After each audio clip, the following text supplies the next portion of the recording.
Let's talk about adding and subtracting rational expressions. To add or subtract rational expressions, you must have a common denominator. Let's start with a few that have a common denominator and work up to some that are more complicated. Our first example is x plus 7 over x plus 4 plus 2x plus 5 over x plus 4. We'll start by combining the numerator, x plus 7 plus 2x plus 5 over x plus 4. We can put together our variable, x plus 2x is 3x, and then we combine the numeric part, 7 plus 5 is 12, and we divide by x plus 4.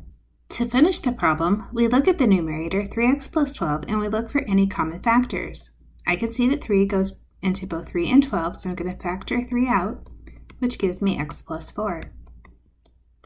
I still have the x plus 4 in the denominator, but now I can see that the x plus 4 is common to both the numerator and denominator, which means I can cancel it.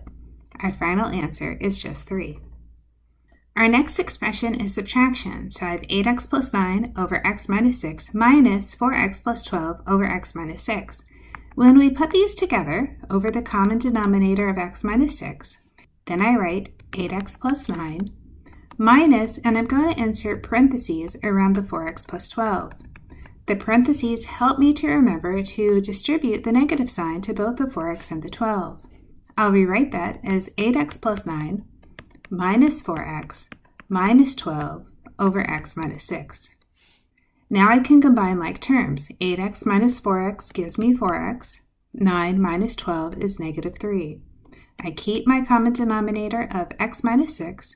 This time, this is the final answer. I don't have any way to factor 4x minus 3, so I know I'm in simplified form. Our next expression, 2 over x plus 1 plus x over x plus 6, does not have a common denominator.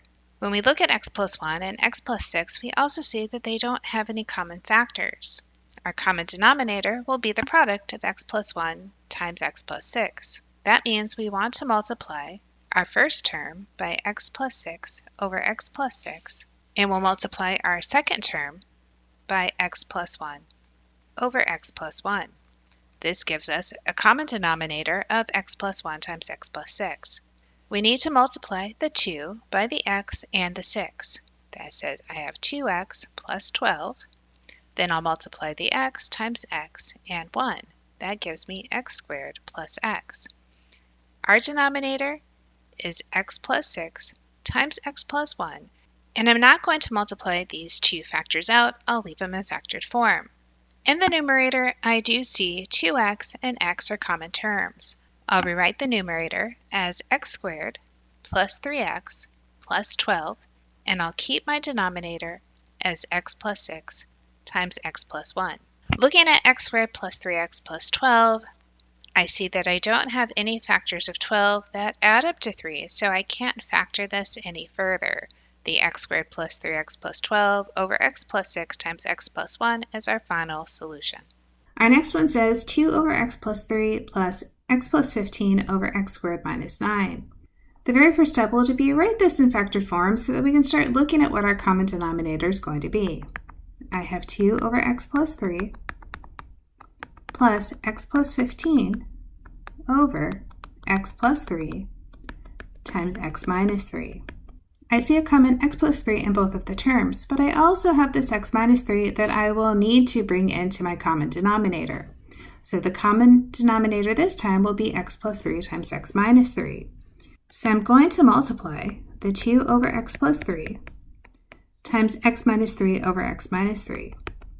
The x plus 15 over x plus 3.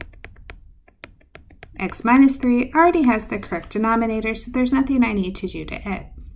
Putting the numerator together, I have 2 times x minus 3 plus x plus 15 over x plus 3, x minus 3. Let's multiply the 2 through.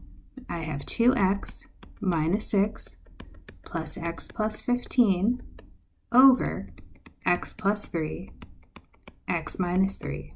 Combining like terms, 2x plus x gives me 3x. Negative 6 plus 15 gives me plus 9 over x plus 3, x minus 3. I notice a common 3 in the numerator that can be taken out, so I have 3 times x plus 3 over x plus 3, x minus 3. This shows me that I have a common factor to simplify before I stop. I cancel out the x plus 3's. This makes my final answer 3 over x minus 3. I have x plus 1 over x squared plus 3x minus 70 plus 5 over x squared plus 11x plus 10. We'll start by factoring. I have x plus 1, then x squared plus 3x minus 70 factors to x plus 10 and x minus 7.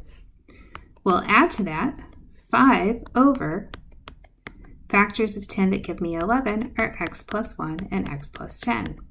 We notice a common factor of x plus 10 in both, then I multiply it by whatever part is missing. So in the first piece, I can see I need to multiply by x plus 1 over x plus 1, and then the second term I need to multiply by x minus 7 over x minus 7. When I multiply x plus 1 times x plus 1, I get x squared plus 2x plus 1. Then I add 5 times x minus 7, which is 5x minus 35. All of that is divided by x plus 1, x plus 10, and x minus 7. Combining like terms, I have an x squared. 2x plus 5x gives me 7x.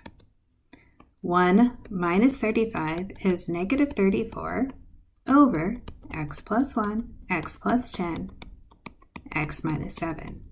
We think about factors of negative 34 and decide if they can add up to 7, since my factors of negative 34 would be 1 and 34, and 2 and 17, where the larger number would be positive and the smaller number is negative. I can see that I don't have any factors that I can use, so I know that this is in simplified form.